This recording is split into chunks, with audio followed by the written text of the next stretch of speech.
coming from a background of being interested in the more spiritual dimensions of life, and have been doing so since I was a teenager, I've always been used to looking in that direction anyway. So for me, the transition to the principles was quite easy.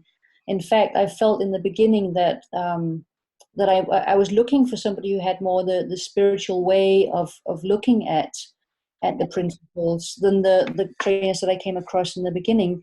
And I was looking for what bridges are there between the psychological and the spiritual, because I see the spiritual dimension as being where wisdom comes from and where our common sense comes from. And so I was interested in seeing how could I bring that into business.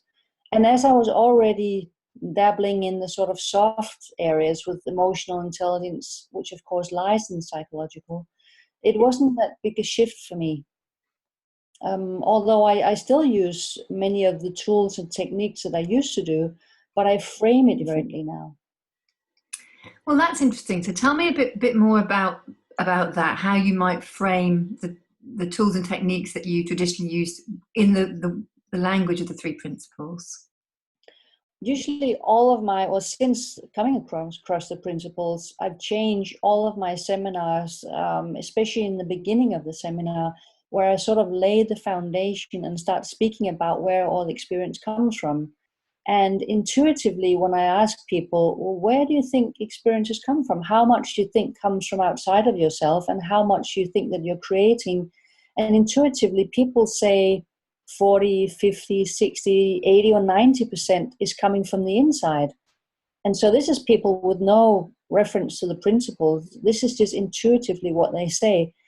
And of course, this is really interesting, because this means that they have a sense that they are, in fact, creating their own experience from moment to moment. So the leap is not so far to go for them to say, well, maybe it's 100%. So I put that out there as a way of thinking about their own experiences. And then I start building on that and showing them through different examples how they're doing that. So that's the foundation of all of my workshops, talks that I give, and coaching sessions that I have. And do you find, and you lay that foundation, do you sometimes find that there are some people there who, I know you're saying quite a few actually are already sort of thinking that way anyway, but do you find that some that just cannot get their heads around it? Yes.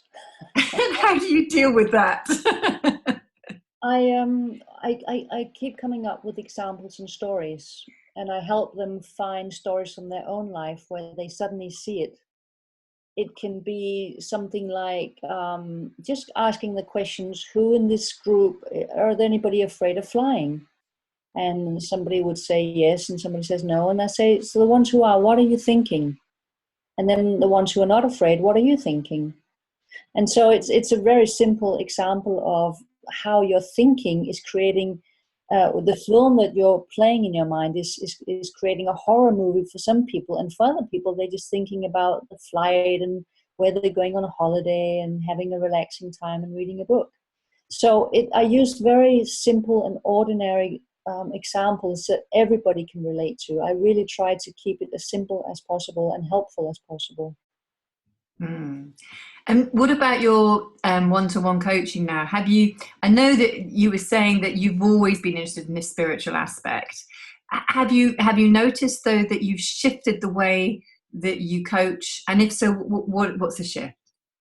Oh, absolutely. I many years ago, I used to teach other people to become coaches. So I had my own coaching model and have been doing that for the past 15 years.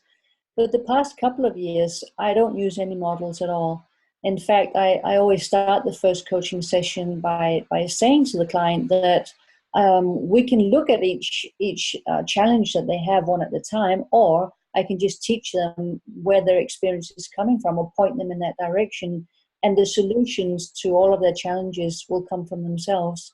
And I ask them what they want. Usually they want the latter, so it's easy. Oh, I'm so glad you say that. I mean, I'm fairly new in the three principles, and it's starting to seep into my coaching. And I'm finding it quite profound in a way. And also I find it a little bit confusing too, because I'm still not confident enough in my understanding, or I can only share my understanding as deep as it goes. Cool.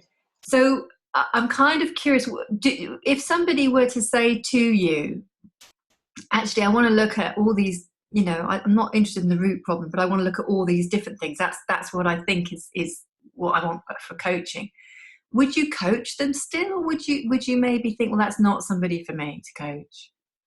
No, I would still keep them as a client, and I would take the first issue that they brought up, and I would help them see how they're creating it. So I would probably still be doing what I'm doing. I would just sort of go the back way. It hasn't occurred yet. Right. So That first thing in the 2 years that I've been doing this more transformational conversations that I call them now, that's what has been happening. But I guess I would be doing the same. I would just, yeah, come about it another way.